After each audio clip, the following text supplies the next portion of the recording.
কাশ্মীরের পেহেলগাঁওয়ে সাম্প্রতিক প্রাণঘাতী হামলার পর পাকিস্তানের বিরুদ্ধে একের পর এক কড়া পদক্ষেপ নিচ্ছে ভারত। এর মধ্যে সবচেয়ে গুরুত্বপূর্ণ হলো সিন্ধু পানি চুক্তি সাময়িকভাবে স্থগিত করার ঘোষণা।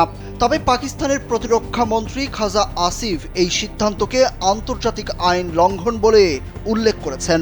জিও নিউজের এক প্রতিবেদনে বিষয়টি তুলে ধরা হয়েছে। তিনি বলেছেন, ভারত একতরফাভাবে সিন্ধু চুক্তি বাতিল করতে পারে না। এটি কেবল ভারত ও পাকিস্তানের মধ্যকার বিষয় নয়, বরং বিশ্বব্যাংক সহ অন্যান্য আন্তর্জাতিক পক্ষ এতে সম্পৃক্ত।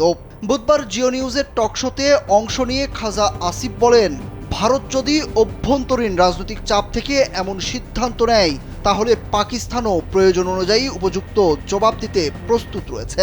যমুনা ইলেকট্রনিক্স ঈদে ডাবল খুশি অফার সিজন 3, যে কোনো পণ্য কিনলেই পাচ্ছেন নিশ্চিত ঈদ উপহার। তিনি আরো বলেন, ভারতের এই পদক্ষেপ পাকিস্তানকে ভয় দেখানোর জন্য নেওয়া হলেও এর কূটনৈতিক ও আন্তর্জাতিক প্রতিক্রিয়া অত্যন্ত নেতিবাচক হতে পারে। তারা 2019 সালে অভিনন্দন ইস্যুতেও দেখিয়েছে পাকিস্তান কিভাবে সংযমের সঙ্গে শক্ত প্রতিক্রিয়া জানাতে পারে।